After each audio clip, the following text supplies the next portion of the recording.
What do you think the most fundamental thing is? In the world, in the planet, in the universe, what's the most fundamental thing that there is? What do we all need? We need energy. Energy. Without energy, we wouldn't have a solar system. We wouldn't have anything. Nothing. There'd be nothing here. There'd be no sun, nothing. We have no rain. That's what we're doing. We're following nature. We're doing what we should be doing.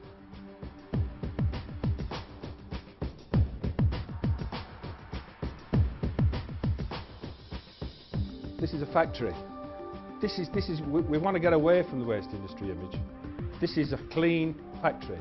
That's what we're trying to achieve. That's what we're striving for. The mark of a good engineer is imagination. That's what makes a good engineer. It's not science. It's not science. Science is straightforward stuff. There are rules in science, lots of rules that you can follow. You can open a book. If you read enough and you can remember things, you can be it. You need to be creative. That's the art of engineering, is creation. There's a lot of creation gone into this planet.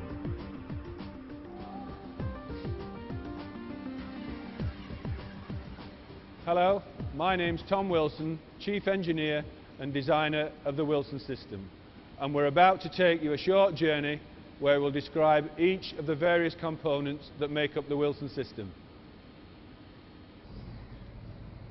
We're now in one of two reception areas on the site here in Limerick. This area is used to receive waste from its transport. It's tipped from the transport onto a flat floor. The waste forms a natural, very shallow angle of repose whereby items can be easily seen and removed. Once the unwanted items are removed, the waste is shoved. It never leaves the floor.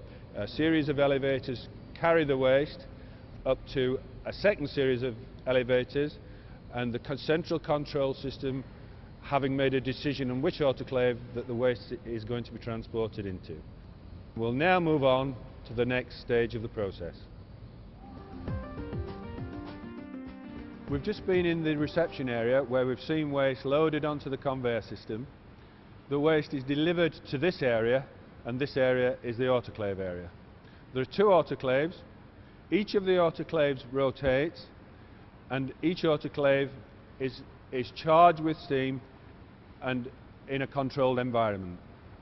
The steam is the element which brings about the necessary conversion of the biomass content of the waste into the fibrous product that you'll see later. Other components within the waste, for instance aluminium cans, are stripped of lacquer both internally and externally. The cans are flattened due to the dynamic forces within the autoclave. Tin cans are stripped of labels. If there were any beans in the can, the beans are out. The beans are fibrous material, and the beans are also in the fibre. Plastics, because of the temperature in the autoclave, try to revert to their natural spherical shape and shrink duly. Various other materials, rags, etc., remain within the autoclave and are broken up into smaller components. Following completion of the process, steam is discharged from the autoclave under the command of a control system, and the steam that's discharged, in other words the exhaust steam, is condensed and reused within the boiler as boiler feed water. Therefore, we don't waste any of the natural resources that we have here in this plant. Further to that, steam from one autoclave, once its cycle is complete, can be discharged to the next autoclave, saving steam and saving, of course, energy in a different way. We're now going to go to a more interesting area. Well, it is for me. We're going to go to the rear of the autoclave where you'll see the pipework distribution system. Well, here we are now, as promised. We see these exciting pipes. These pipes are designed to transport steam into the autoclave and take exhaust steam from the autoclave to be condensed and used as boiler feed water, as previously talked about. There's a third use of the pipes, and that is to take steam from an autoclave that's pressurised and almost finished its cycle to charge into an autoclave that's depressurised and ready to start its cycle, thereby saving steam and valuable energy. We've looked at some of the major components within the plant, but what we haven't looked at and what we can't look at is the steam. The quality of the steam is extremely important. Quality of steam is usually measured by something called its dryness fraction, which measures the amount of water entrained within the steam. We generate steam conventionally in a boiler on an average rate. and we take that steam to the steam accumulator. The steam accumulator is an extremely important part of the plant. It's a simple piece of equipment. It's a physical piece of equipment that works. It uses simple physics to generate steam. In other words, the steam that's condensed in the body of water within the steam accumulator reboils of its own internal energy when there's a pressure drop within the steam accumulator. That pressure drop is brought about by the fact that a control valve under the command of the control system is opened and is discharging steam into the duty autoclave. There is enough steam in the steam accumulator for one complete cycle, thereby providing extreme security to the system. In other words, if a boiler fails, there's enough steam on tap ready to put into the process. The steam quality is extremely high because the water in the steam accumulator is extremely high.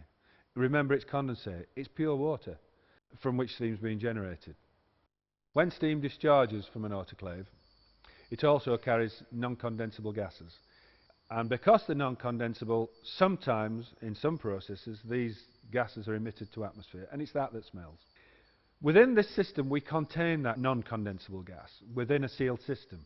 We then take the odorous component to an odour abatement system. The odour abatement system, again, is conventional. It's an activated carbon filtration system with impregnated copper. That system takes out all odour and discharges clean air to atmosphere with no visible emission. Here behind me and before me there are two steam boilers. Each steam boiler is of conventional design and is designed to carry the average demand of the plant. The boilers act as duty standby, thereby providing 100% redundancy to the system. In other words, if there is a breakdown on one boiler, we have another to take the load. The boilers have duplex pumps. That means there are two pumps per boiler, the pump being the fastest moving part on the boiler in general, and therefore the component that could fail. The other virtues of these boilers are that we have full heat recovery. We have a feed water economizer. A feed water economizer takes waste heat from the flue gases and transfers it to the incoming water, thereby making the whole system more efficient and saving fuel. Other energy saving devices are incorporated with each of the boilers. Variable speed drive on all the motors, saving energy and providing extremely precise control. We have modern level controls that are state-of-the-art, non-moving components. In short, the boilers, whilst being standard components, have been designed specifically for this system, bearing in mind the energy requirements and the tight control that we require in our system. High quality feed water is essential in a plant such as this.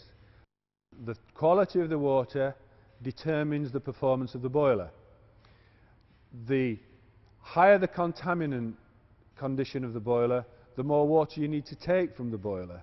And remember, the water in the boilers reach saturation temperature, and valuable fuel is being used to do this. So the cleaner the water, in other words, the lower the contaminant level, the less water we have to waste and the less energy we need to waste. We also take in the water that needs to be made up to form the full component of boiler feed water. We don't make the whole component from condensed steam. We need to take some water from the mains supply, and even the water from the mains supply needs cleaning.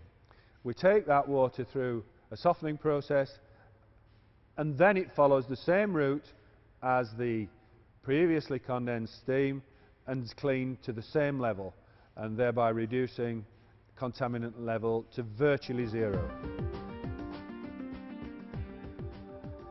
We're now in the area where separation takes place of the materials that have been processed within the autoclaving system.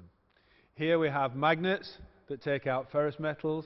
We have an eddy current separator that takes out the non-ferrous. We have a density separation method that takes refined fibre to storage. What you see here is conventional plant. This plant's used extensively throughout all the waste industry. Here I am now standing in the area where separated aluminium is stored. The value of the aluminium depends on its cleanliness, and here we see clean aluminium stored. In the next bay there are ferrous metals stored. There is a bay for the various types of plastics, and plastics can be segregated into the various different types. And further downstream of here we'll see the major component or the largest component within the waste stream, the cellulose fibre. Well, here we are now in the area where the fibre is stored. This is the exciting component that we've described all the way up, and at last we're seeing it. This could be, well, in its previous life was a banana, it could have been an apple, it's a newspaper, it's cardboard, it's any natural component, and the natural component being described as biomass. For me, this is a personal achievement. It's a culmination of many, many years of experience within the steam business. Steam in the past has been thought of as an old relic. It's not. This is a new industry. This is the same steam as used in the Industrial Revolution, but is now being used in the waste revolution. Here we have a new industry, steam driven. This is the end product of the Wilson system. A new industry, a new future, and I hope that you'll be a part of that future.